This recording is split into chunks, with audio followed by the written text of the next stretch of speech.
എല്ലാവർക്കുമായി സ്തോത്രം ചെയ്ത് പ്രാർത്ഥിക്കുന്നു. ഓരോ ഉള്ളങ്ങളോടും കർത്താവിടെ ഇവിടെയും സംസാരിക്കുകയും ചെയ്യണമെന്ന് പ്രാർത്ഥിക്കുന്നു. അവിടുത്തെ സനൽ കഴിക്കുന്ന ഒരു ദിവസം വേറെ ആരും ദിവസത്തെക്കാളും തോന്നുന്ന ജീവിതത്തിൽ അനുഭവിച്ചറിയാൻ സ്വർഗ്ഗം അവിടുത്തെ ഇടയാക്കണമെന്ന് പ്രാർത്ഥിക്കുന്നു. ഏകാഗ്രതയോടും ഭയത്തോടും തിരുസാന്നിധ്യബോധത്തോടും തിരുസനലായിരിക്കാനിടയിൽ പ്രാർത്ഥിക്കുന്ന ആദാ കടന്നു വരാൻ ആഗ്രഹിക്കുന്നവർക്കായി സ്തോത്രം ചെയ്യുന്നു. തക്ക സമയത്ത് അവരെ കർത്താവ് കൂട്ടിവരുത്തണമെന്ന് പ്രാർത്ഥിക്കുന്നു. ദൈവത്തിൻ്റെ വലിയ കൃപയും സാന്നിധ്യം അനുഭവിച്ചറിയുവാൻ ഇന്ന് പകൽക്കാലം അവിടെങ്ങളെ ഏവരെ ഒരുപോലെ സഹായിക്കണമെന്ന് പ്രാർത്ഥിക്കുന്നു. വരാതെ വിവിധ സ്ഥലങ്ങളും ഭവനങ്ങളും ആയിരിക്കുന്നവർക്കായി സ്തോത്രം ചെയ്യുന്നു. അവിടുത്തെ വചനമായി സൗഖ്യം ബലം കൽപ്പിക്കണമെന്ന് പ്രാർത്ഥിക്കുന്നു. കർത്താവ് യാത്രയിലായിരിക്കുന്നവർക്കായി സ്തോത്രം ചെയ്യുന്നു. ദൈവകൃപയിലെടുത്ത് മറക്കണമെന്ന് പ്രാർത്ഥിക്കുന്നു. സഭയാം കുടുംബങ്ങളെ ദൈവങ്ങളെ ഏൽപ്പിച്ച് പ്രാർത്ഥിക്കുന്ന എല്ലാ കുടുംബങ്ങളെയും കർത്താവ് ഈശ്വരമായി അനുഗ്രഹിക്കുകയും സഹായിക്കുകയും ചെയ്യണമെന്ന് പ്രാർത്ഥിക്കുന്നു. ഓരോരുത്തരുടെ ആവശ്യങ്ങളും ഭാരങ്ങളും കർത്താവ് സഹായിക്കണമെന്ന് പ്രാർത്ഥിക്കുന്നു. ശാരീരികമായ ക്ഷീണങ്ങളെ ക്ലേശങ്ങൾ അനുഭവിക്കുന്നവർക്കായി സ്തോത്രം ചെയ്യുന്നു. വചനമായി സൗഖ്യം കൽപ്പിക്കണമെന്ന് പ്രാർത്ഥിക്കുന്ന അതാ ദുഃഖത്തിലും ഭാരത്തിലും ആയിരിക്കുന്നവർക്കായി സ്തോത്രം ചെയ്യുന്നു. ദൈവികമായ ആശ്വാസവും ബലവും കർത്താവ് കൽപ്പിക്കണമെന്ന് പ്രാർത്ഥിക്കുന്നു. കർത്താവ് ദൂതന്മാരാൽ അവിടുന്ന് കാവൽ ചെയ്യണമേ. തിരികത്തമല്ലാത്ത ഒരു വ്യക്തി ഇവിടെ കടന്നു വരുവാൻ ഇടയാകരുതയെ പ്രാർത്ഥിക്കുന്നു. അവിടുത്തെ ഹിതമല്ലാത്ത ഒരു ശബ്ദം ഇവിടെ ഉയരുവാൻ ഇടയാകരുതയെ പ്രാർത്ഥിക്കുന്ന അതാ അവിടുത്തെ ഹിതപ്രകാരമുള്ള എല്ലാവരും കർത്താവ് കൂട്ടിവരുത്തണമെന്ന് പ്രാർത്ഥിക്കുന്നു. ദൈവശബ്ദം കേൾക്കുന്ന പകൽക്കാലമായി തീരുവാൻ, അടങ്ങളെ തന്നെ കണ്ടു ഉണരുന്ന പകൽക്കാലമായി തീരുവാൻ, അവിടുത്തെ സന്നിധിയിൽ സമർപ്പിക്കപ്പെടുന്ന പകൽക്കാലമായി തീരുവാൻ സ്വർഗ്ഗമടങ്ങളെ സഹായിക്കണമെന്ന് പ്രാർത്ഥിക്കുന്നു. കർത്താവ് പകൽക്കാലമായി സ്തോത്രം ചെയ്ത് പ്രാർത്ഥിക്കുന്നു. ദൈവകൃപ അനുഭവിപ്പാൻ സ്വർഗ്ഗം എല്ലാവരെയും സഹായിക്കണമേ. സൺഡേ സ്കൂളിനായി സ്തോത്രം, തുടർന്ന് നടക്കുന്ന ആരാധനയ്ക്കായി സ്തോത്രം ചെയ്യുന്നു. ബൈബിൾ സ്റ്റഡിക്കായി സ്തോത്രം. കർത്താവിൻ്റെ കൃപ അനുഭവിച്ചറിയുവാൻ സ്വർഗ്ഗം സഹായിച്ചാട്ട് കർത്താവെ ബലമുള്ള കരങ്ങളിലേക്ക് അടങ്ങളെ ഏൽപ്പിക്കുന്നു. അടങ്ങളോടൊപ്പം വിവിധ സ്ഥലങ്ങളെ കർത്താവിനെ ആരാധിക്കുന്നവർക്കായി സ്തോത്രം. അടങ്ങളോടൊപ്പം കർത്താവരെ അനുഗ്രഹിക്കും സഹായിക്കും ചെയ്യണമേ. അടങ്ങൾ ഓരോരുത്തരും പോന്നിരിക്കുന്ന ആ ഭവനങ്ങൾക്കായി സ്തോത്രം ചെയ്യുന്നു. കൃപയിൽ മറക്കണമേ പ്രാർത്ഥിക്കുന്നു. ദൈവകൃപ അടങ്ങളോട് കൂടെ ഇരിക്കണമേ പ്രാർത്ഥിക്കുന്നു. അവിടുത്തെ സനലടങ്ങളെ സമ്പൂർണ്ണമായി സമർപ്പിച്ച് പ്രാർത്ഥിക്കുന്നു. അങ്ങടിങ്ങളുടെ പ്രാർത്ഥന ഘട്ടനായ സ്തോത്രം ക്രിസ്തു യേശു എന്ന നാമത്തിൽ തന്നെ. ദൈവത്തിൻ്റെ അതിപരിശുദ്ധമായ നാമം ഈ പകൽക്കാലം വാഴ്ത്തപ്പെടുമാറാകട്ടെ. ദൈവത്തിലായിരിക്കുന്ന കർത്തൃദാസന്മാർ ഏവർക്കും വേഗം വരുന്ന കർത്താവായ യേശു ക്രിസ്തുവിൻ്റെ നാമത്തിൽ സ്നേഹ വന്ദനത്തെ അറിയിക്കുന്നു. കഴിഞ്ഞ ആഴ്ചകളിലായിട്ട് ദൈവസ്ഥലം നമ്മൾ ഒന്നിച്ച് ചിന്തിക്കുന്നതായ കാര്യം പരിശുദ്ധാത്മാവിൻ്റെ വിവിധ വരങ്ങൾ, അതിൻ്റെ ദാനങ്ങൾ എന്നതിനെക്കുറിച്ചുള്ളതായ. കഴിഞ്ഞ ആഴ്ചയിൽ നമ്മൾക്ക് ഒന്നിച്ച് ചിന്തിക്കുവാനിടയിൽ തീർന്നത് എന്താണ് വരം അല്ലെങ്കിൽ എന്താണ് ദാനം എന്നതിനെക്കുറിച്ച്, അതിൻ്റെ വ്യത്യാസം എന്താണെന്ന് എന്നതിനെക്കുറിച്ച് പറഞ്ഞിടയിൽ തീർന്നു. ആത്മാവിൻ്റെ പ്രദർശനം എന്താണ് എന്നതിനെക്കുറിച്ച് പറയുവാനിടയിൽ തീർന്നു. നമ്മൾ ദൈവിക ദാനം എന്നത് രക്ഷയോടുള്ള ബന്ധത്തിൽ എല്ലാവർക്കും ദൈവം നൽകുന്നതാണ്. പരിശുദ്ധാത്മ സ്നാനം പ്രാപിച്ചവർക്ക് വേണ്ടി ദൈവം നൽകുന്നതാണ് ആത്മീയ വരങ്ങൾ എന്ന് പറയുവാനിടയിൽ തീർന്നു. ആത്മാവിൻ്റെ പ്രദർശനം എന്ന് പറയുന്നത് 3 കാര്യങ്ങളെ ഉൾപ്പെടുത്തിക്കൊണ്ടുള്ളതാണ് എന്ന് പറയുവാനിടയിൽ തീർന്നു. അത് ദൈവത്തിൻ്റെതായ ദാനമാകുന്ന ദൈവത്തിൻ്റെ ശക്തി ആയതുപോലെ തന്നെ ദൈവിക ശുശ്രൂഷ, ഈ 3 കാര്യങ്ങളെയും ഉൾപ്പെടുത്തി വരുന്നതായ കാര്യമാണ് ആത്മാവിൻ്റെ പ്രദർശനം അല്ലെങ്കിൽ മാനിഫെസ്റ്റേഷൻ ഓഫ് ദ സ്പിരിറ്റ് എന്നതിനെ കുറിച്ച് പറയാനിടയിൽ തീർന്നു. ഇത് പകൽക്കാലം നമ്മൾ ചിന്തിക്കുവാൻ ആഗ്രഹിക്കുന്നതായ കാര്യം, എങ്ങനെയാണ് നമുക്ക് ആത്മീയ വരങ്ങളെ പ്രാപിപ്പാൻ കഴിയുന്നത് എന്നതിനെക്കുറിച്ചുള്ളതായ കാര്യമാണ്. നമ്മളെല്ലാവരും ആഗ്രഹിക്കുന്നതായ ഒരു കാര്യമാണ് ആത്മീയ വരങ്ങൾ പ്രാപിക്കണം അല്ലെങ്കിൽ ആത്മീയ ദാനങ്ങൾ പ്രാപിക്കണം എന്നുള്ളത്. പക്ഷേ എങ്ങനെയാണ് അത് സാധ്യമാകുന്നത്, എങ്ങനെയാണ് സ്വായത്തമാക്കുന്നത്, എടുക്കുകൊണ്ടൊക്കെ അത് സാധിക്കുന്നതാണോ എന്ന് നമ്മൾ മനസ്സിലാക്കേണ്ടിയിരിക്കുന്നു. എല്ലാവർക്കും ആഗ്രഹമുള്ള കാര്യമാണ്. പക്ഷേ വചനം പറയുന്നതായ കാര്യം എന്താണെന്ന് നമ്മൾ പൂർണ്ണമായി അതനുസരിക്കുമ്പോൾ മാത്രമാണ് ദൈവത്തിൻ്റെതായ കൃപ നമുക്ക് പ്രാപിക്കുവാൻ കഴിയുന്നത്, അനുസരിക്കുവാൻ കഴിയുന്നത് എന്നതാണ് നമുക്ക് കാണാൻ കഴിയുന്നത്. കാരണം നമുക്ക് ഒരു വേദഭാഗം വായിക്കാം. റോമാലേഖനം 12-ാമത്തെ അധ്യായം അതിൻ്റെ 2-ാമത്തെ വാക്യം.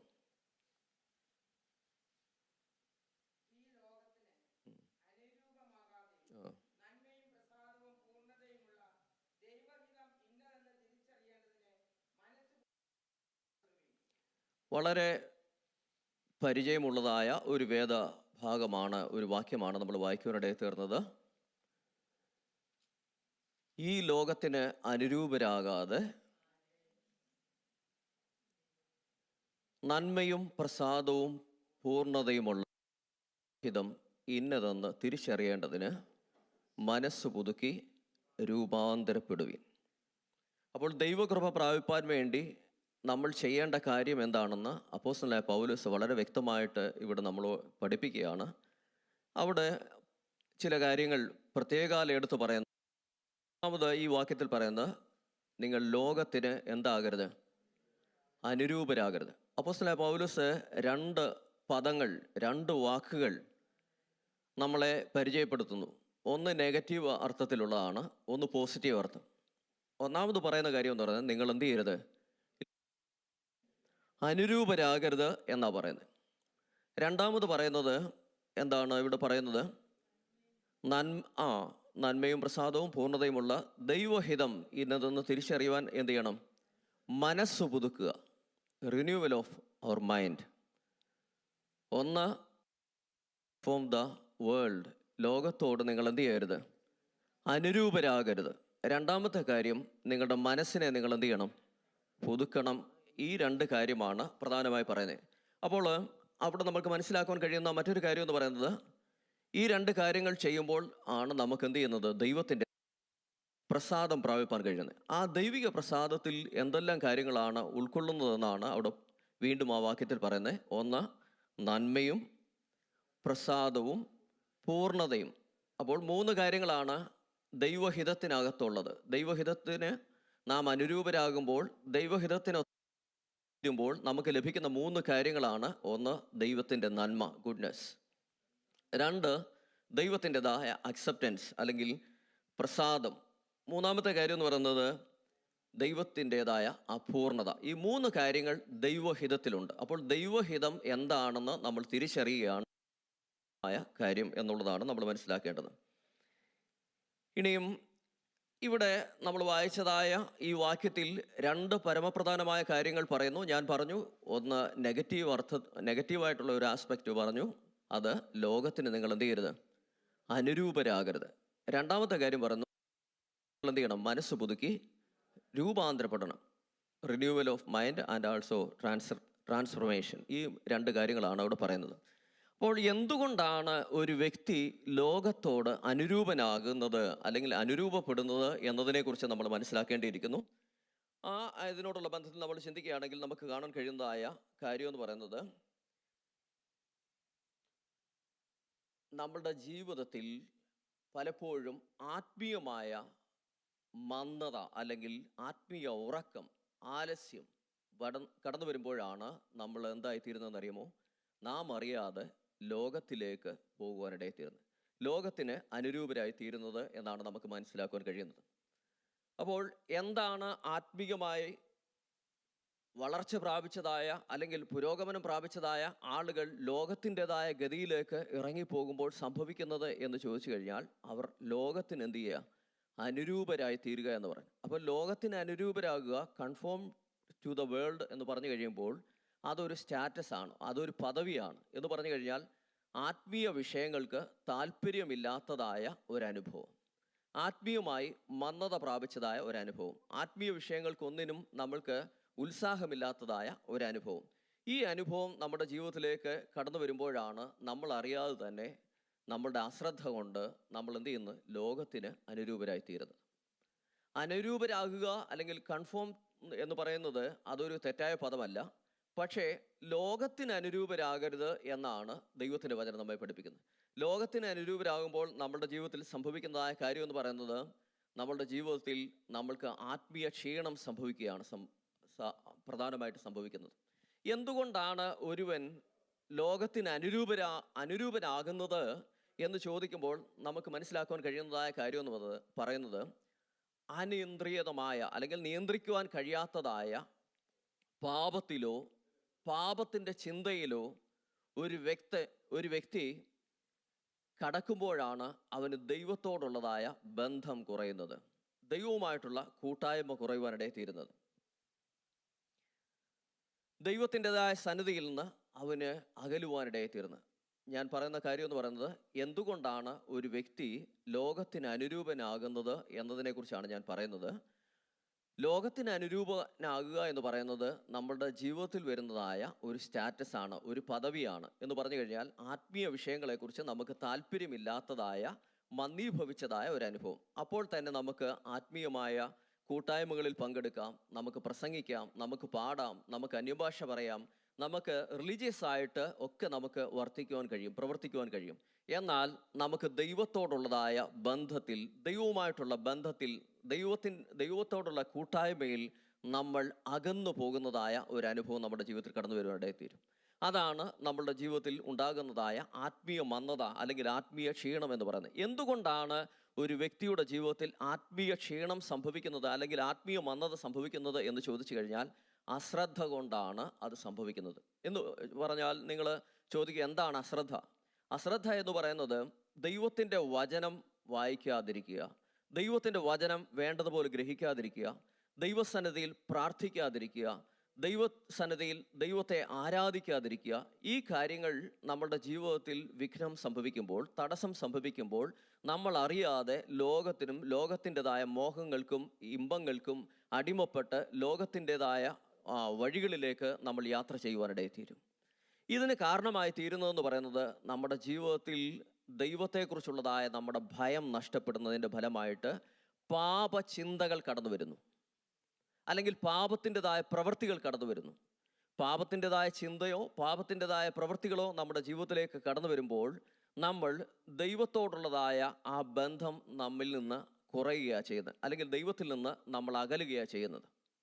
അതാണ് സംഭവിക്കുന്നത്. അത് ഒറ്റ ദിവസം കൊണ്ട് സംഭവിക്കുന്നതല്ല.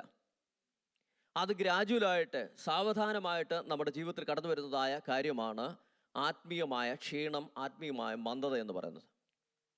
ഈ കാലഘട്ടത്തിൽ ദൈവജനത്തെ കടന്നു പിടിച്ചിരിക്കുന്നതായ, ദൈവജനം അഭിമുഖീകരിക്കുന്നതായ ഏറ്റവും വലിയ പ്രശ്നം എന്ന് പറയുന്നത് ആത്മീയ ക്ഷീണമാണ്, ആത്മീയമായ മന്ദതയാണ്.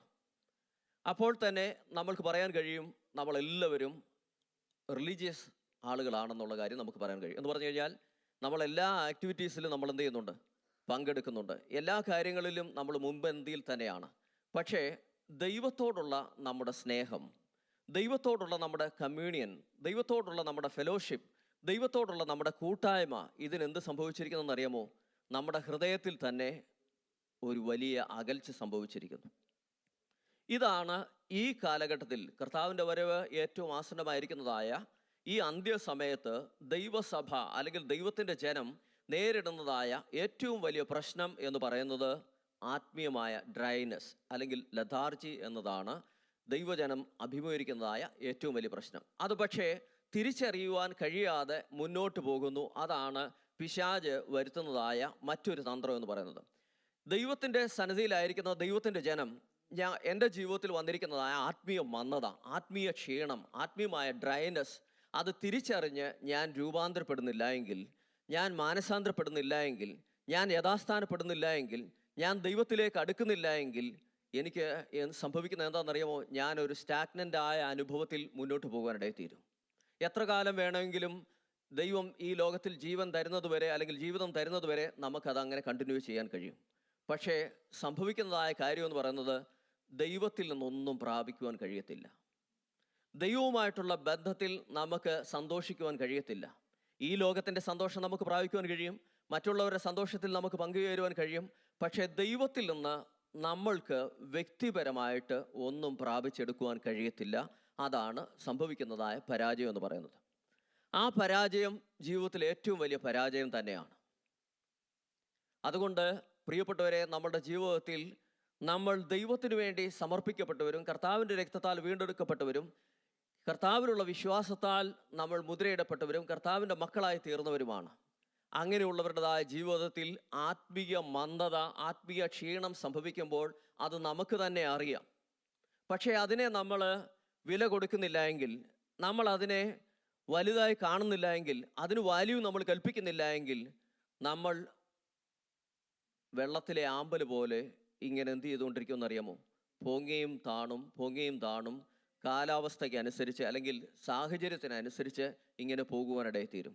ആത്മീയ ജീവിതത്തിൽ നമുക്ക് വളരുവാൻ കഴിയത്തില്ല, പുരോഗതി പ്രാപിപ്പാൻ കഴിയത്തില്ല, ക്രിസ്തുവിൻ്റെ തലയോളം നമുക്ക് എത്തിച്ചേരുവാൻ വളരുവാൻ കഴിയത്തില്ല, ക്രിസ്തുവിൻ്റെതായ അവകാശം നമുക്ക് പ്രാപിച്ചെടുക്കുവാൻ കഴിയത്തില്ല.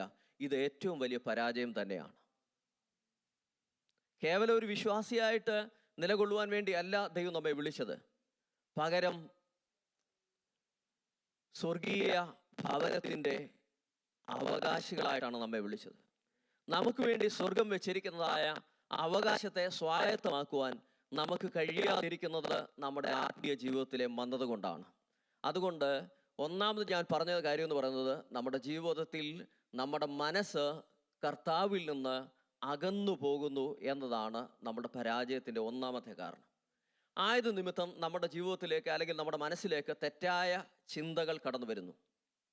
നമ്മുടെ പേഴ്സ്പെക്റ്റീവ്, നമ്മുടെ കാഴ്ചപ്പാടിന് മങ്ങലുണ്ടാകുന്നു, നമ്മുടെ ചിന്താഗതിക്ക് മാറ്റമുണ്ടാകുന്നു, നമ്മുടെ മനസ്സിന് നമ്മൾ ദൈവത്തിൽ നിന്ന് നമ്മുടെ മനസ്സ് അകന്നു പോകുന്നു. ഇതൊറ്റ ദിവസം കൊണ്ട് സംഭവിക്കുന്നതല്ല. പല ദിവസങ്ങളായി, പല മാസങ്ങൾ കൊണ്ട്, വർഷങ്ങളായി അങ്ങനെ തുടരുന്നതായ ആളുകളാണ് ഇന്ന് ഏറിയ പങ്ക്, ഒരു നല്ല ശതമാനം ആളുകളും അല്ലെങ്കിൽ ദൈവസഭയുടെ അംഗങ്ങളായി കഴിയുന്നത്. ഇങ്ങനെയുള്ളവരെ ചേർക്കുവാൻ വേണ്ടിയല്ല കർത്താവ് വരുന്നത്. കർത്താവ് വരുന്നത് ക്രിസ്തുവിൻ്റെ വചനത്തിനനുസരിച്ച് തങ്ങളെ തന്നെ വെടിപ്പാക്കി, തങ്ങളെ തന്നെ ഒരുക്കി, തങ്ങളെ തന്നെ ദൈവസന്നിധിയിൽ നിർമ്മലീകരിക്കുന്നതായ തൻ്റെ ജനത്തെ ചേർക്കുവാൻ വേണ്ടി, അല്ലെങ്കിൽ ആത്മീയ ഉത്സാഹമുള്ളവരെ ചേർക്കുവാൻ വേണ്ടിയാണ് കർത്താവ് വരുന്നത്. ഒരു സംഘടനയെ ചേർക്കുവാൻ വേണ്ടിയല്ല, വിശ്വാസി എന്ന പേരോട് ജീവിക്കുന്നവരെ ചേർക്കുവാൻ വേണ്ടിയല്ല, പകരം ആത്മാവിൽ എരിവുള്ളവരായി, ഉത്സാഹത്തിൽ മടുപ്പില്ലാതെ കർത്താവിൻ്റെ വരവിനെ ബന്ധപ്പെടുത്തി ജീവിക്കുന്നതായ തൻ്റെ ജനത്തെ ചേർക്കുവാൻ വേണ്ടിയാണ് കർത്താവ് വരുന്നത്. അതുകൊണ്ടാണ് കർത്താവ് ചോദിക്കുന്നത്, മനുഷ്യപുത്രൻ വരുമ്പോൾ ഭൂമിയിൽ വിശ്വാസം കണ്ടെത്തുമോ? സ്റ്റാഗ്നൻ്റ് ആയിട്ട് പോകുന്നതായ ഒരു അനുഭവത്തിന് വേണ്ടി അല്ല എന്നെയും നിങ്ങളെയും ദൈവം വിളിച്ചത് എന്ന് അവരവർക്ക് തന്നെ ബോധ്യമുണ്ടാകണം. ഇത് നമ്മൾ തിരിച്ചറിയുന്നില്ല എങ്കിൽ അത് പിശാചിൻ്റെ വലിയ തന്ത്രമാണ്. നമ്മൾ തിരിച്ചറിയാതിരിക്കുക എന്നുള്ളത്. നമ്മൾക്കത് തിരിച്ചറിയാൻ കഴിയും. പരിശുദ്ധാത്മാവ് എന്ത് ചെയ്യുന്നറിയോ? പാപത്തെക്കുറിച്ചും നീതിയെക്കുറിച്ചും ബോധം വരുത്തുന്നതാണ് പരിശുദ്ധാത്മാവ്. ആ പരിശുദ്ധാത്മാവിന് നമ്മുടെ മേൽ പകർന്നിട്ടുണ്ട്. എന്നാൽ നമ്മൾ ദൈവത്തിൻ്റെ സന്നിധിയിൽ നിന്ന് അകന്നു പോകുമ്പോൾ, അല്ലെങ്കിൽ ഡീവിയേറ്റ് ചെയ്യുമ്പോൾ, ഡിസ്ട്രാക്ഷൻ സംഭവിക്കുമ്പോൾ, പരിശുദ്ധാത്മാവ് നമ്മളിൽ എന്ത് ചെയ്യുമെന്നറിയാമോ? നമ്മളെ ബോധ്യം തരും. ഈ ബോധ്യം തരുന്നതായ നിമിഷത്തിൽ നമ്മൾ യഥാസ്ഥാനപ്പെടുന്നില്ല എങ്കിൽ, നമ്മൾ റെക്കൺസൈൽ ചെയ്യുന്നില്ല എങ്കിൽ, നമ്മൾ മാനസാന്തരപ്പെടുന്നില്ല എങ്കിൽ എന്ത് ചെയ്യത്തില്ലെന്ന് പറയുന്നത്? പരിശുദ്ധാത്മാവ് എന്ത് ചെയ്യത്തില്ല? സദാകാലവും എന്ത് ചെയ്തുകൊണ്ടിരിക്കത്തില്ല? വാദിച്ചുകൊണ്ടിരിക്കത്തില്ല. Praise the lord. അപ്പോൾ പരിശുദ്ധാത്മാവ് നമ്മളിൽ വാദിക്കുമ്പോൾ എന്ന് പറഞ്ഞു കഴിഞ്ഞാൽ നമ്മളെ പ്രൊവോക്ക് ചെയ്യുമ്പോൾ, അല്ലെങ്കിൽ നമ്മളെ എന്ത് ചെയ്യുക, പ്രോംപ്റ്റ് ചെയ്യുമ്പോൾ, നമ്മളെ ഉത്സാഹിപ്പിക്കുമ്പോൾ നമ്മൾ എന്ത് ചെയ്തോണം? ദൈവസന്നിധിയിൽ നെടുമ്പാട് വീണോളണം. ഇല്ല എങ്കിൽ, മാനസാന്തരപ്പെടുന്നില്ല എങ്കിൽ നമ്മുടെ നിലവിളക്ക് എന്ത് ചെയ്യുമെന്ന് പറയുന്നേ? അതിൻ്റെ സ്ഥാനത്ത് നിന്ന് നീക്കുവാനിടയിൽ തീരും. ദൈവത്തിന് എക്സോ വൈയോ ഒരു വിഷയമല്ല. ദൈവത്തിൻ്റെ ഉദ്ദേശം നിറവേറ്റുവാൻ വേണ്ടി മറ്റൊരാളിനെ ഉപയോഗിക്കുവാൻ ദൈവത്തിന് കഴിയും. പക്ഷേ ഈ സമയത്ത് നീ മൗനമായിരുന്നാൽ യഹൂദന് മറ്റൊരു സ്ഥാനത്ത് നിന്ന് രക്ഷ വരികയും നീയും നിന്റെ പിതൃഭവനും എന്ത് ചെയ്യുമെന്നാണ് പറയുന്നത്? എസ്തേറിനോട് പറയുക. അപ്പോൾ നമ്മൾക്ക് സംസാരിക്കുവാനുള്ള, നമ്മൾക്ക് ആക്ട് ചെയ്യുവാനുള്ള, നമുക്ക് പ്രവർത്തിപ്പാനുള്ളതായ ഒരു സമയം, നമ്മളെ തന്നെ ഒരുക്കുവാനുള്ളതായ ഒരു സമയമാണ് ഇതെന്നുള്ള കാര്യം ദൈവജനം മനസ്സിലാക്കി യഥാസ്ഥാനപ്പെട്ടില്ല എങ്കിൽ, പ്രിയപ്പെട്ടവരെ, നമ്മുടെ നിലവിളക്ക് അതിൻ്റെ സ്ഥാനത്ത് നിന്ന് മാറ്റുവാനിടയിൽ തീരും. ലോകത്തിന് പ്രകാശമായിട്ടാണ് ദൈവം നമ്മളെ ആക്കിയിരിക്കുന്നത്. ആ പ്രകാശം നമ്മൾ പരത്തിയില്ല എങ്കിൽ, ആ പ്രകാശം നമ്മിൽ നിന്ന് പുറപ്പെടുന്നില്ല എങ്കിൽ, ദൈവത്തിന് ഞാനൊരു വിഷയമല്ല, എക്സ് എന്ന് പറയുന്ന ഒരു വ്യക്തി വിഷയമല്ല. ദൈവത്തിന് മറ്റൊരാളെ ഉപയോഗിക്കാൻ കഴിയും. പക്ഷേ എനിക്ക് ലഭിക്കേണ്ട അവകാശം, എനിക്ക് ലഭിക്കേണ്ടതായ നന്മ, ഒരുപക്ഷെ ഞാൻ പറയുന്നു പ്രിയപ്പെട്ടവരെ, നമ്മൾ നിത്യതയിൽ എത്തിച്ചേർന്നേക്കാം. പക്ഷേ പ്രതിഫലം വീതിക്കുമ്പോൾ നമ്മുടെ കൈകൾ ബലപ്പെട്ടിരിക്കുമോ എന്നാണ് പരിശുദ്ധാത്മാവ് ചോദിക്കുന്നത്. ഇപ്പോൾ ക്രിസ്തു യേശുവിലുള്ളവർക്ക് എന്തില്ല? ഒരു ശിക്ഷാവിധിയുമില്ല. രക്ഷിക്കപ്പെട്ട ദൈവത്തിൻ്റെ ജനം, വഴുകപ്പരുവത്തിൽ പോകുന്നവരെ, ആമ്പൽ പോകുന്നവരെ ഒരുപക്ഷെ നിത്യതയിൽ എത്തിയെന്ന് വരും. പക്ഷെ എന്ത് ചെയ്യത്തില്ലെന്നറിയാമോ? ദൈവത്തിൻ്റെ പ്രതിഫലം തൻ്റെ ജനത്തിന് ദൈവം വീതിക്കുമ്പോൾ നിത്യലജ്ജയ്ക്ക് അവകാശികളായി കോടാനുകോടി വർഷം, അങ്ങനെ നമുക്ക് കണക്ക് പറയാൻ കഴിയത്തില്ല, നിത്യത മുഴുവൻ ലജ്ജയോടുകൂടി കഴിയേണ്ടി വരും. അത് സംഭവിക്കാതിരിക്കണമെങ്കിൽ ഇപ്പോൾ നാം ഒരുങ്ങുന്ന സമയമാകണം. നമ്മളെ തന്നെ ഒരുക്കുവാൻ ഏൽപ്പിച്ചു കൊടുക്കുകയും പരിശുദ്ധാത്മാവ് ചെത്തേണ്ടതിനെ ചെത്തുവാൻ കർത്താവെ എന്നെ സമർപ്പിക്കുന്നുവെന്ന് സമർപ്പിക്കാത്തടത്തോളം കാലം പരിശുദ്ധാത്മാവിന് നമ്മിൽ പ്രവർത്തിക്കുവാൻ കഴിയത്തില്ല. നമ്മിൽ പരിശുദ്ധാത്മാവ് പ്രവർത്തിക്കണമെങ്കിൽ നമ്മുടെ സഹകരണം ആവശ്യമാണ്. നമ്മൾ സഹകരിക്കാത്തിടത്തോളം കാലം നമുക്ക് വേണമെങ്കിൽ റിലീജിയസ് പേഴ്സണായി പോകാൻ കഴിയും, എല്ലാ ആക്ടിവിറ്റീസിലും പങ്കെടുക്കുവാൻ കഴിയും, എല്ലാ കാര്യത്തിനും മുൻപിൽ നിൽക്കുവാൻ കഴിയും, നന്നായിട്ട് പ്രസംഗിക്കുവാൻ കഴിയും, നന്നായി പഠിപ്പിക്കുവാൻ കഴിയും, നന്നായിട്ട് എല്ലാ കാര്യങ്ങളും പെർഫോം ചെയ്യുവാൻ കഴിയും. പക്ഷേ ദൈവത്തിന് പെർഫോമൻസ് അല്ല ആവശ്യം. ദൈവം നോക്കുന്നത് നമ്മുടെ പെർഫോമൻസ് അല്ല. ദൈവം നോക്കുന്നത് തൻ്റെ ഉദ്ദേശം നമ്മിൽ കൂടെ നിറവേറ്റുന്നു എന്നുള്ളതാണ്. ദൈവത്തിൻ്റെ ഹിതം എന്നിൽ കൂടെ നിറവേറുന്നു എന്നതാണ് സ്വർഗം നോക്കുന്നത്. ഇന്ന് പകൽക്കാലം നമുക്ക് നമ്മോട് തന്നെ ചോദിക്കാം, വർഷങ്ങളായല്ലോ രക്ഷയുടെ അനുഭവത്തിൽ വന്നിട്ട്, വർഷങ്ങളായല്ലോ കർത്താവിനെ കൈക്കൊണ്ടിട്ട്, ദൈവത്തിൻ്റെ ഉദ്ദേശം എന്നിൽ പൂർണ്ണമാകുന്നുണ്ടോ? ദൈവഹിതത്തിൽ നമുക്ക് ലഭിക്കുന്ന കാര്യം 3 കാര്യം ഞാൻ പറഞ്ഞു. 1 ഗുഡ്നെസ്, നന്മ, പിന്നെന്താ? പ്രസാദം, പൂർണ്ണത. ഈ 3 കാര്യങ്ങൾ ദൈവഹിതത്തിലുള്ളതാണ്. അപ്പം ദൈവത്തിൻ്റെ നന്മ, ദൈവത്തിൻ്റെ അവകാശം പ്രാപിക്കണമെങ്കിൽ നമ്മൾ ഒരുക്കപ്പെട്ടുവെങ്കിൽ മാത്രമേ സാധ്യമാകത്തുള്ളൂ. ഒരുക്കപ്പെടുന്നവരെ ചേർക്കാൻ വേണ്ടിയാണ് കർത്താവ് വരാൻ പോകുന്നത്. ഒരുക്കപ്പെട്ടവരെ ചേർക്കുവാൻ വേണ്ടി കർത്താവ് വരുന്നു. അപ്പോൾ നമ്മൾക്ക് വേണ്ടി ഒരുക്കുന്നതായ നന്മ പ്രാപിക്കണമെങ്കിൽ നമ്മൾ ഇപ്പോൾ ദൈവസന്നിധിയിൽ ചെത്തുവാൻ ഏൽപ്പിക്കേണ്ടതായ നിമിഷമാണ്. ജഡത്തിൻ്റെതായ ചിന്തകളും ജഡത്തിൻ്റെ അഭിലാഷത്തിനും നാം വിധേയപ്പെട്ട് കഴിഞ്ഞാൽ, ജഡം നമ്മെ ഡോമിനേറ്റ് ചെയ്ത് കഴിഞ്ഞാൽ, പരിശുദ്ധാത്മാവിന് നമ്മിൽ പ്രവർത്തിക്കുവാൻ കഴിയത്തില്ല.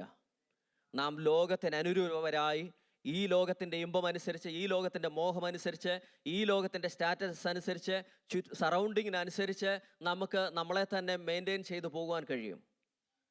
പരിശുദ്ധാത്മാവ് പൗലോസ് അപ്പോസ്തലൻ കൂടെ ഇവിടെ പറയുന്നത് ബിഹേവിയറൽ മോഡിഫിക്കേഷൻ അല്ല. പറഞ്ഞു മനസ്സിലാകുന്നു? സ്വഭാവത്തിനുണ്ടാകുന്ന മോഡിഫിക്കേഷൻ അല്ല ആവശ്യമായിരിക്കുന്നത് ദൈവജനത്തിന്. പിന്നെ എന്താണെന്ന് അറിയാമോ? ലോങ് ലാസ്റ്റായി നിൽക്കുന്ന, അല്ലെങ്കിൽ നീണ്ടു നിൽക്കുന്നതായ ആഴമേറിയ രൂപാന്തരമാണ് ജനത്തിന് ആവശ്യം. പെരിഫറലായിട്ടുള്ളതായ ഒരു ക്രിസ്തീയ ജീവിതമല്ല നമുക്ക് ആവശ്യമായിരിക്കുന്നത്. ആഴമേറിയതും സമർപ്പണമുള്ളതും രൂപാന്തരമുള്ളതുമായ ഒരു ജീവിതം നമുക്കുണ്ടാകണം. ആ ജീവിതമുണ്ടെങ്കിൽ മാത്രമേ നമുക്ക് നിത്യതയിലെത്തുവാൻ കഴിയത്തുള്ളൂ. പ്രിയപ്പെട്ടവരെ, നമ്മുടെ ജീവിതത്തിൽ നമ്മൾക്ക് ഏറ്റവും പരമപ്രധാനമായ കാര്യം എന്ന് പറയുന്നത് നമ്മുടെ മനസ്സിനെ നിയന്ത്രിക്കുക എന്നുള്ളതാണ്. നമ്മുടെ മനസ്സിനെ നമുക്ക് നിയന്ത്രിക്കുവാൻ കഴിയുന്നില്ലെങ്കിൽ നമുക്ക് ആത്മീയരായി നിലകൊള്ളുവാൻ കഴിയത്തില്ല. നമ്മുടെ മനസ്സ് ഈ ലോകത്തിൻ്റെ ചിന്തകൾക്കനുസരിച്ച് വിധേയപ്പെടുന്നുവെങ്കിൽ, ഈ ലോകത്തിൻ്റെ ചിന്തയ്ക്കനുസരിച്ച് നമ്മളെ തന്നെ ഏൽപ്പിച്ചു കൊടുക്കുന്നുവെങ്കിൽ ഒരിക്കലും ദൈവത്തിൻ്റെ പരിശുദ്ധാത്മാവിന് നമ്മിൽ പ്രവർത്തിപ്പാൻ കഴിയത്തില്ല. നമുക്ക് ആവശ്യമായിരിക്കുന്ന കാര്യം ഈ ലോകത്തിൻ്റെ ചിന്തയിൽ നിന്ന്, ഈ ലോകത്തിൻ്റെ ഇമ്പങ്ങളിൽ നിന്ന് മാറി ദൈവം എന്നിൽ പ്രസാദിക്കണം, അതിനുവേണ്ടി എന്നെ തന്നെ സമർപ്പിക്കുന്നു എന്നുള്ളതായ സമർപ്പണമാണ് ആവശ്യമായിരിക്കുന്നത്. റിന്യൂവൽ ഓഫ് മൈൻഡ് എന്ന് പറയുമ്പോൾ ദൈവത്തിൻ്റെ ഹിതം നമ്മൾ അന്വേഷിക്കുക എന്നതാണ്. ദൈവത്തിൻ്റെതായ ഡിറക്ഷൻ നമ്മൾ അന്വേഷിക്കുക എന്നതാണ്. ദൈവം നമ്മളെ നയിക്കുന്ന ഏത് വിധത്തിലാണ്, ഏത് വഴിയിൽ കൂടെയാണ് എന്നെ ദൈവം നയിക്കുന്നത് എന്ന് തിരിച്ചറിയുകയാണ് എന്ത് ചെയ്യുന്നതെന്നറിയോ? മനസ്സ് പുതുക്കുക, അല്ലെങ്കിൽ റിന്യൂവൽ ഓഫ് മൈൻഡ് എന്ന് പറയുന്നത്. അത് തിരിച്ചറിയണം. എങ്ങനെയാണ് എന്നെ കർത്താവ് വഴി നടത്തുന്നത്? കഴിഞ്ഞ കാലങ്ങളിൽ എന്നെ എങ്ങനെയാണ് ദൈവം നടത്തിയത്? ഇനി എങ്ങനെയാണ് എന്നെ നടത്തുവാൻ പോകുന്നത് എന്നുള്ളതായ തിരിച്ചറിവാണ് നമുക്ക് ആവശ്യമായിരിക്കുന്നത്. ആ തിരിച്ചറിവ് നമുക്കുണ്ടാകണമെങ്കിൽ പരിശുദ്ധാത്മാവിന് നാം വിധേയപ്പെടുന്നവരായി തീരണം. Guard your thoughts and focus your daily mindset on spiritual things rather than the worldly conformity.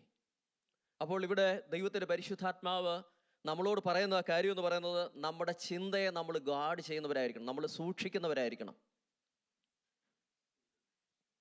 നമ്മുടെ ചിന്ത ലോകത്തിൻ്റെ ചിന്തയ്ക്ക് അനുസരിച്ച് പോകുന്നതാകാൻ പാടില്ല. നമ്മൾക്ക് വ്യത്യസ്തമായ ഒരു ചിന്ത ഉള്ളവരായിരിക്കണം. എന്താണ് നമ്മളുടെ ചിന്ത? ദൈവത്തെ പ്രസാദിപ്പിക്കുക എന്നതായിരിക്കണം എൻ്റെ ചിന്ത. അതിൽ കുറഞ്ഞ ഒരു കാര്യത്തിന് വേണ്ടി അല്ല പ്രിയപ്പെട്ടവരെ എന്നെയും നിങ്ങളെയും ദൈവം വിളിച്ചിരിക്കുന്നത്. ദൈവത്തെ പ്രസാദിപ്പിക്കുക എന്നുള്ളതാണ്. അതെങ്ങനെ സാധിക്കും? അതിന് നമ്മളെ തന്നെ സാക്രിഫൈസ് ചെയ്തെങ്കിൽ മാത്രമേ സാധിക്കത്തുള്ളൂ. ലോകത്തിൻ്റെ സിസ്റ്റം എന്ന് പറയുന്നത് എന്താണെന്നറിയാമോ? ഇവിടെ നിങ്ങൾ എപ്പിക്യൂരിയൻ സിദ്ധാന്തമാണ് എന്ത് ചെയ്യുന്നതെന്നറിയാമോ? ഈ ലോകം നമ്മളെ പഠിപ്പിക്കുന്നത്. തിന്നുക, കുടിക്കുക, ആനന്ദിക്കുക. നാളെ എന്ത് ചെയ്യും? അപ്പോൾ എന്തായാലും നാളെ ചാകും. അതുകൊണ്ട് ഇവിടെ എന്ത് ചെയ്യുക? ലോകപ്രകാരം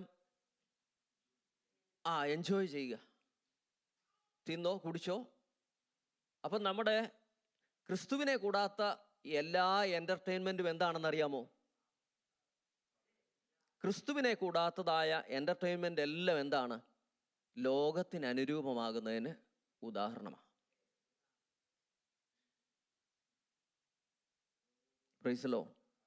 തിന്നുക, കുടിക്കുക, മാക്സിമം എൻജോയ് ചെയ്യുക.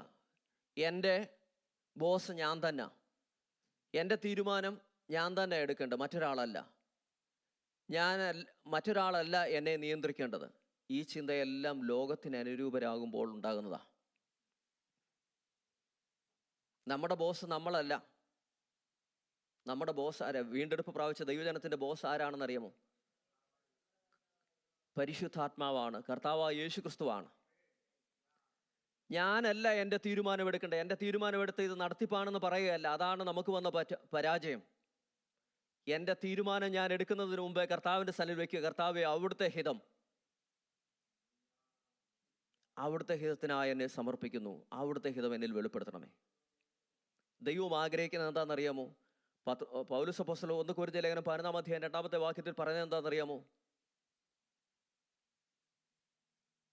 ക്രിസ്തുവിനോടുള്ളതായ ഏകാഗ്രതയും നിർമ്മലതയും വിട്ട് നിങ്ങൾ എന്ത് ചെയ്യുമോ? വഷളായി പോകുമോ എന്ന് ഞാൻ എന്ത് ചെയ്യുക? അപ്പം ക്രിസ്തുവിനോടുള്ളതായ ഏകാഗ്രത നമ്മൾക്ക് എപ്രകാരമുണ്ട് എന്ന് അവരവർ തന്നെ എന്ത് ചെയ്യണം? പരിശോധിക്കുവാൻ വേണ്ടിയാണ് ഈ കൂടിവരവ്. അല്ലെങ്കിൽ നമ്മുടെ ക്രിസ്തീയ ജീവിതത്തിൽ നമ്മൾ എവിടം വരെ എത്തി? ഞാൻ ഇവിടെ നേരത്തെ പറഞ്ഞതാണ്, ലോകത്തോട്, മനുഷ്യവർഗത്തോട് ദൈവം ചോദിക്കുന്ന ആ ചോദ്യം, ആദ്യത്തെ ചോദ്യം തന്നെ ഇപ്പോഴും ചോദിക്കുന്നത്, വേർ ആർ യു?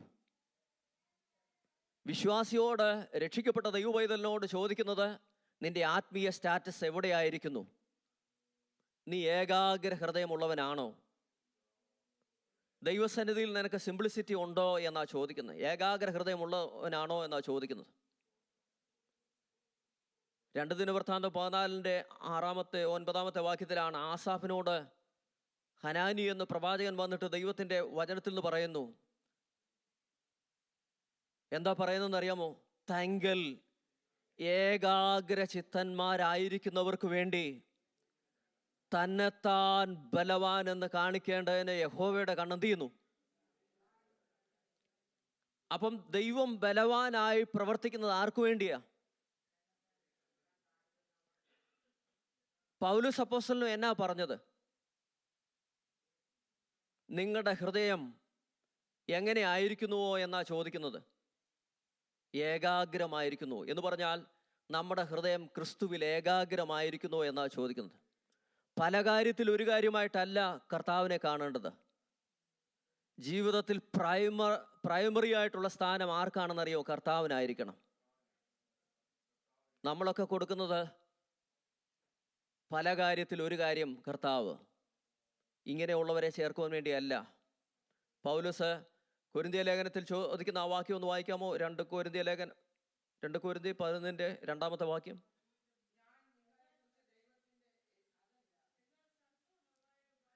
സർപ്പം ഹൗവായെ ഉപായത്താൽ ചതിച്ചതുപോലെ നിങ്ങളുടെ മനസ്സ് ക്രിസ്തുവിനോടുള്ളതായ, ശ്രദ്ധിച്ച് കേൾക്കുക, സർപ്പം എങ്ങനെയാണ് ഉപായത്താൽ എന്ത് ചെയ്തെന്നാ പറഞ്ഞേ? ഹൗവയെ ചതിച്ചു. ഉപായത്താൽ, സ്ട്രാറ്റജിക്കൽ വേയിൽ എന്ത് ചെയ്തേ? ആദ്യം ചോദിക്കുന്ന ചോദ്യം എന്താ? വാസ്തവമായി ഈ വൃക്ഷത്തിൻ്റെ ഫലം തിന്നരുന്ന ദൈവം ആ ചോദ്യത്തിന് വാസ്തവമായി എന്ന് ചോദിക്കുമ്പോൾ തന്നെ ആ ചോദ്യത്തിൽ എന്ത് ഒളിഞ്ഞിരിപ്പുണ്ടെന്നറിയാമോ? കൺഫ്യൂഷൻ അല്ലെങ്കിൽ ഡൗട്ട് ഒളിഞ്ഞിരിക്കുക. നമ്മിൽ ഡൗട്ട് വരുത്തുക എന്നതാണ് പിശാചിൻ്റെ തന്ത്രം. നമ്മളെക്കുറിച്ച് കൂടുതൽ കൺസേൺ ഉള്ളവനായി തീരുക ആര്? നമ്മേക്കാൾ, ദൈവത്തെക്കാൾ കൂടുതൽ കൺസേൺ ആർക്കാണെന്നറിയാമോ? മനുഷ്യനോടുള്ള ബന്ധത്തിൽ പിശാചിന. ഇത് തിന്നാൽ നീ ആരെ പോലെയാകും? ഇതാണ് ഈ കാലഘട്ടത്തിൽ സംഭവിക്കുന്നത്. സംശയമുളവാക്കുക. ദൈവം പ്രവർത്തിക്കുമോ? ദൈവം വലിയ ചെയ്യുമോ? കൺഫ്യൂഷൻ കൊണ്ടുവരിക. അപ്പോൾ ഇവിടെ സംഭവിക്കുന്നത് എന്താണെന്നറിയോ? ക്രിസ്തുവിനോടുള്ള ഏകാഗ്രത എന്ത് ചെയ്യുക? നിർമ്മലതയും നഷ്ടപ്പെടുകയാണ് ചെയ്യുന്നത്. എന്നിട്ട് എന്തിലേക്ക് പോകുന്നെന്ന് പറഞ്ഞേ? വഷളത്വത്തിലേക്ക് പോവുകയാണ് ചെയ്യുന്നത്. അപ്പോൾ തന്നെ നമുക്ക് എല്ലാ റിലീജിയസ് ആക്ടിവിറ്റീസിലും പങ്കെടുക്കാം, ചെയ്യാം. പക്ഷേ കർത്താവ് നോക്കുന്ന നീ റിലീജിയസ് ആക്ടിവിറ്റീസിൽ പങ്കെടുത്തോ എന്നല്ല. കർത്താവ് നോക്കുന്നത് നിന്നിൽ കൂടെ എൻ്റെ ഉദ്ദേശം നിറവേറുവാൻ നീ നിന്നെ സമർപ്പിച്ചോ? നീ ഏകാഗ്ര ഹൃദയത്തോടായിരുന്നോ എൻ്റെ സന്നിധിയിലായിരുന്നത്? ഭൂമിയിലെങ്ങും ദൈവം എന്ത് ചെയ്യുക? ദൈവത്തിൻ്റെ കണ്ണെന്ത് ചെയ്യുക? സർവജ്ഞാനിയായ സർവ്വവ്യാപിയായ ദൈവത്തിൻ്റെ കണ്ണ് സകല മനുഷ്യരെയും എന്ത് ചെയ്തുകൊണ്ടിരിക്കുക എന്നറിയാമോ? വാച്ച് ചെയ്തുകൊണ്ടിരിക്കുക, നോക്കിക്കൊണ്ടിരിക്കുക. എന്താ നോക്കുന്നത്? നിങ്ങൾ സമ്പന്നരായോ? നിങ്ങളുടെ ബാങ്കിൽ ഇത്ര ബാലൻസ് ഉണ്ടോ? ഇതാണോ നോക്കുന്നത്? ഇതൊന്നുമല്ല. ഇതൊക്കെ നമ്മുടെ നോട്ടമാണ്. പക്ഷെ സ്വർഗം നോക്കുന്നത് നീ എൻ്റെ സന്നിധിയിൽ ഏകാഗ്ര ഹൃദയത്തോടാണോ ആയിരിക്കുന്നത്, അതോ പല കാര്യത്തിൽ ഒരു കാര്യമായിട്ടാണോ നീ എന്നെ കാണുന്നത് എന്നാണ് കർത്താവ് നോക്കുന്നത്. ഇന്ന് പകൽക്കാലം പ്രിയപ്പെട്ടവരെ, ലോകത്തോട് അനുരൂപപ്പെടുവാനല്ല എന്നെയും നിങ്ങളെയും കർത്താവ് വിളിച്ചത്. ദൈവത്തിൻ്റെ ഹിതം തിരിച്ചറിയുവാൻ വേണ്ടിയാ. എന്താണ് എനിക്ക് വേണ്ടി ദൈവം ഒരുക്കുന്ന നന്മ? ദൈവം എനിക്ക് വേണ്ടി ഒരുക്കുന്ന ദൈവം എന്നെ എങ്ങനെയാണ് പൂർണ്ണനാക്കുന്നത്? ദൈവത്തിൻ്റെ പ്രസാദം എനിക്ക് എങ്ങനെയാണ് പ്രാപിപ്പാൻ കഴിയുന്നത്? ഇതാണ് ദൈവം നോക്കുന്നത്. അങ്ങനെയുള്ളവർ എന്ത് ചെയ്യണമെന്ന് പറയുന്നത്? അവർ മനസ്സിനെ പുതുക്കുന്നവരായി തീരണം. ഈ കൂടിവരവുകൾ എന്തിനു വേണ്ടിയുള്ളതാണെന്നറിയാമോ? പെർഫോമൻസിന് വേണ്ടിയല്ല, നമ്മുടെ കഴിവ് തെളിയിക്കുവാൻ വേണ്ടി ഉള്ളതല്ല. പകരം അവരവർ തന്നെ എന്തിനു വേണ്ടിയാണെന്നറിയാമോ? തന്നെത്താൻ ദൈവസന്നിധിയിൽ പുതുക്കുവാനുള്ളതായ നിമിഷങ്ങളാണ്. അതിനാരും നിങ്ങളെ ഇൻജെക്റ്റ് ചെയ്യേണ്ട ആവശ്യമില്ല. ആരും നിങ്ങളെ മോട്ടിവേറ്റ് ചെയ്യേണ്ട ആവശ്യമില്ല. അതെൻ്റെ ആവശ്യമാണ്. എന്നെ തിരഞ്ഞെടുത്ത ദൈവത്തിന് എന്നെക്കുറിച്ച് ഒരു ഉദ്ദേശമുണ്ട്. അതെന്നിൽ കൂടെ നിറവേറുവാൻ കർത്താവെ ഞാൻ എന്നെ സമർപ്പിക്കുന്നു. അതിനായി എന്നെ രൂപാന്തരപ്പെടുത്തണമേ, അതിനായി എന്നെ പണിയണമേ, എന്നെ അതിനായി പുതുക്കണമേ എന്ന് ദൈവസന്നിധിയിൽ ആര് പ്രാർത്ഥിക്കുന്നു അവർക്കാണ് ദൈവത്തിൻ്റെ പൂർണ്ണത പ്രാപിപ്പാൻ കഴിയുന്നത്. ഇല്ല എങ്കിൽ ഇവിടെ റിലീജിയസ് ആയിട്ട് നമുക്ക് പോകാം, പക്ഷെ നിത്യതയിൽ നമുക്ക് വലിയ നഷ്ടം സംഭവിക്കുവാനിടയിൽ തീരും. Price the Lord. അതുകൊണ്ട് പ്രിയപ്പെട്ടവരെ, വളരെ ഷോർട്ടായിട്ടുള്ള സമയം മാത്രമാണ് നമ്മുടെ മുമ്പിലുള്ളത്. ന്യായവിധി 1 പത്രോസ് 4:17 തോന്നുന്നു. ന്യായവിധി ദൈവഗ്രഹത്തിൽ ആരംഭിപ്പാൻ സമയമായി. അത് നമ്മിൽ തുടങ്ങിയാൽ ദൈവത്തിൻ്റെ സുവിശേഷം അനുസരിക്കാത്തവരുടെ ഗതി എന്താവും? വാക്യം വായിച്ച് വല്ലതും മനസ്സിലായോ? ദൈവത്തിൻ്റെ ഗ്രഹം പണിയുവാൻ വേണ്ടി ദൈവമാക്കിയത് ആരെയാ? യഹൂദനെയാ. പക്ഷെ അവൻ സ്വന്തത്തിലേക്ക് വന്നു. സ്വന്തമായവരും അവനെ എന്ത് ചെയ്തില്ല? കൈക്കൊണ്ടില്ല. അവനെ തിരസ്കരിച്ചു, തള്ളിക്കളഞ്ഞു. അതുകൊണ്ട് നമ്മിലേക്ക് വന്നു. റോമാലേഖനം 14 അധ്യായത്തിൽ പറയുന്നു, കാട്ടൊലിവായിരുന്ന എന്നെ നിങ്ങൾ എന്ത് ചെയ്തെന്ന് പറഞ്ഞേ? ബഡ് ചെയ്ത് ചേർത്തു. അതുകൊണ്ട് നീയും സ്വാഭാവിക കൊമ്പിനെ ആദരിക്കാതെ പോയെങ്കിൽ നിന്നെയും എന്ത് ചെയ്യത്തില്ല? ആദരിക്കാതെ വരും. അതുകൊണ്ട് നീ എന്ത് ചെയ്യാനാ പറയുന്നേ? ഞെളിയാതെ ഭയപ്പെടാനാ പറയുന്നേ. എന്തെങ്കിലും ഉണ്ടോ ഞെളിയാന്? കൃപയാൽ ആ തിരിച്ചറിവോ പ്രധാനം. എപ്പോൾ മാത്രമേ ആ തിരിച്ചറിവ് ഉണ്ടാകത്തുള്ളൂ എന്നറിയാമോ? ഹൃദയം ദൈവസന്നിധിയിൽ ഏകാഗ്രമാകുമ്പോൾ മാത്രമേ ആ തിരിച്ചറിവ് ഉണ്ടാകത്തുള്ളൂ. ഇല്ലാത്തടത്തോളം കാലം ഞാൻ സംതിങ് ആണെന്നുള്ള ഭാവം ഉണ്ടാകും, അഹംഭാവം ഉണ്ടാകും. ഇത് പിശാചിൻ്റെ തന്ത്രമാണ് എന്നെയും നിങ്ങളെയും തകർക്കുവാൻ വേണ്ടി. അതുകൊണ്ട് തിരിച്ചറിയുക, ന്യായവിധി ദൈവഗ്രഹത്തിൽ ആരംഭിപ്പാൻ സമയമായി എന്ന് പറഞ്ഞാൽ ദൈവം തൻ്റെ ന്യായവിധി യഹൂദനോടുള്ള ബന്ധത്തിൽ അയക്കുവാൻ സമയമായി. അങ്ങനെയെങ്കിൽ ആ ന്യായവിധി നമ്മിൽ തുടങ്ങിയാൽ അവന് വരേണ്ടതായ ന്യായവിധി, സുവിശേഷം അനുസരിച്ചവർ ദൈവത്തിൽ നിന്ന് അകന്നുപോയി ദൈവത്തെ തിരസ്കരിക്കുന്ന മനോഭാവത്തിൽ ജീവിക്കുന്ന നിങ്ങളുടെ മേൽ ആ ന്യായവിധി വരുന്നുവെങ്കിൽ ലോക മനുഷ്യന് എന്തായിരിക്കും വരുന്നത്? എത്ര ഭയാനകമായിരിക്കും എന്നുള്ളതായ ഭയത്തെ കാണിക്കുവാൻ വേണ്ടി ആ വാക്യം പറഞ്ഞിരിക്കുന്നത്. അതുകൊണ്ട് എന്ത് ചെയ്യാനാണ് പറയുന്നത്? ഞെളിയാതെ ഞെളിയാതെ ഭയപ്പെടുക. വചനങ്ങളാൽ പരിശുദ്ധാത്മാവ് നമ്മെ ബലപ്പെടുത്തുകയും സഹായിക്കുകയും ചെയ്യട്ടെ. നമുക്ക് ദൈവസ്ഥലം നമ്മെ തന്നെ സമർപ്പിക്കാം. പരിശുദ്ധാത്മാവ് വചനങ്ങളാൽ ബലപ്പെടുത്തട്ടെ. Price the Lord.